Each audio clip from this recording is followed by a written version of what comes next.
তো আমরা মূলত আজকে নির্বাচন ব্যবস্থা সংস্কার এর বিষয়ে যে 9 দফা প্রস্তাবনা দিয়েছি তার মধ্যে অন্যতম কয়েকটি দফা যদি আপনাদের সামনে তুলে ধরি আমরা, যেমন আমাদের 1971 সালে দেশ স্বাধীনের পরে আমাদের 19টা জেলা ছিল। তখন আমাদের জনসংখ্যা ছিল আপনার মোটা দাগে 6 থেকে 7 কোটি। এখন 2024 সালে এসে আমাদের জনসংখ্যা প্রায় 20 কোটির উপরে, আর আসন সংখ্যা 300। তো সেই জায়গায় আমরা মনে করি যে এই বিশাল জনগোষ্ঠীর জন্য এই 300 আসন আসলে আমাদের মনে হচ্ছে যে এটা পর্যাপ্ত নয়। তাই আমরা গণ অধিকার পরিষদের পক্ষ থেকে 20 কোটি জনগণকে পরিচালনার জন্য 300 আসনের পরিবর্তে 500 আসন বৃদ্ধির আমরা একটি প্রস্তাবনা এই সরকারকে দিয়েছি।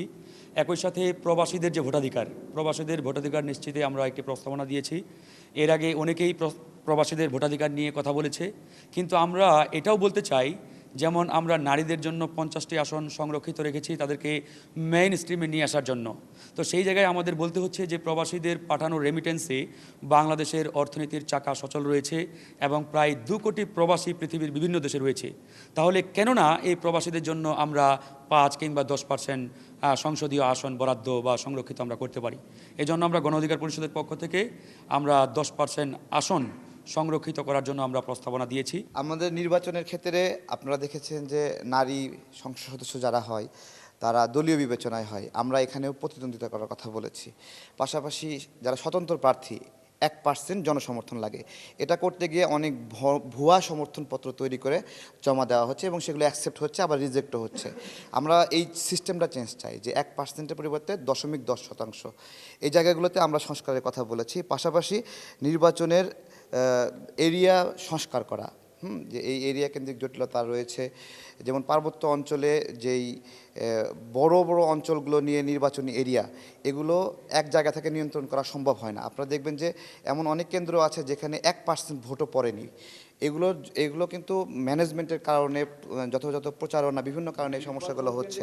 নির্বাচন কেন্দ্রিক আইন শৃঙ্খলা, এটা আপনার হলো কমিশনের কোমর যদি শক্ত হয় তাহলে আইন শৃঙ্খলা নিয়ন্ত্রণ করতে পারবে। আর কমিশনের কোমর যদি, এটা আমরা এটাও বলেছি যে নির্বাচন কমিশন এর আগে যে সিদ্ধান্তগুলো নিয়েছে, বিশেষ করে যখন নির্বাচন শুরু হয় বা নির্বাচনের আগে তারা সেনাবাহিনীকে মোতায়েন করে, কিন্তু সেনাবাহিনীকে মোতায়েন করে সেনাবাহিনীকে ম্যাজিস্ট্রেসি পাওয়ার দেওয়া হয় না। তার মানে আপনি বাঘকে ছেড়ে দিয়েছেন, বাট সেই বাঘের কোনো দাঁত নেই। তো এরকম দন্তহীন বাঘ ছেড়ে দিয়ে মাঠে কোনো লাভ নেই। তো আমরা চাই নির্বাচনের সময় সেনাবাহিনীকে ফিল্ড সোর্স হিসাবে মাঠে নামাতে হলে তাকে পাওয়ার দিয়ে নামাতে হবে, অবশ্যই তাদেরকে ম্যাজিস্ট্রেসি পাওয়ার দিতে হবে। আরেকটি বিষয়, রাজনৈতিক দল নিবন্ধনের যে শর্তাবলী আরপিও অধ্যাদেশ অনুযায়ী যে 3টি ক্রাইটেরিয়া রয়েছে, আমরা এই আইনটা বাতিল চাই। আসলে এই আইনটাতে যে শর্তগুলো দেওয়া হয়েছে, এই শর্তগুলো আসলে একটি নতুন দল যখন ফর্ম হয় এই দলের পক্ষে পালন করাটা অত্যন্ত কঠিন।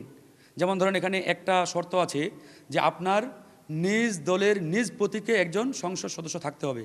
তো আমি যদি এই কমিশনকে প্রশ্ন করি বা নির্বাচন কমিশনকে প্রশ্ন করি যে আপনি তো আমাকে নিবন্ধনই দেন নাই, তা নিবন্ধন না দিলে তো আমার প্রতীক নাই, তাহলে আমার প্রতীকে কেমনে পার্লামেন্ট মেম্বার আমি বানাবো?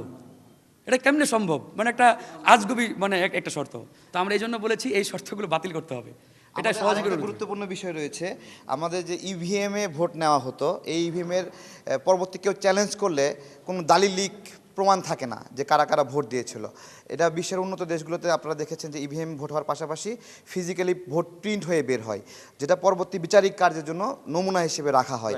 আমাদের কিন্তু এটা নাই। আমরা আমাদের সংস্কার প্রস্তাবের মধ্যে আমাদের ইভিএমগুলোর সাথে একটা প্রিন্টিং সিস্টেম, যেটা স্থায়ী ডকুমেন্ট হিসেবে, যে কোনো সময় মনে হলো যে ভোট জালিয়াতি হয়েছে, কোনো প্রার্থী চ্যালেঞ্জ করলে যাতে ওই ডকুমেন্টগুলো পুনর্গণনা করার, আমাদের ইভিএমে পুনর্গণনা কোনো সিস্টেম নাই, এটা হতে পারে না। আমরা এটাকে আপডেট করার কথা বলেছি। কেউ যদি মনে করে যে এক্সিস্টিং যারা প্রার্থী আছে বা থাকবে তাদের কাউকেই তার পছন্দ না, দিতে চায় না, তাহলে তার জন্য তার উন্মুক্ত যে স্বাধীন মতামত প্রদানের যে বা প্রকাশের যে একটা সিদ্ধান্ত, এটাকে আসলে সম্মান জানানো উচিত এবং তার জন্য একটা সিস্টেম রাখা উচিত যে আমি কাউকেই ভোট দেব না, সুতরাং আমার জন্য একটা অপশন যাতে থাকে যে না, আমি কারো পক্ষে না।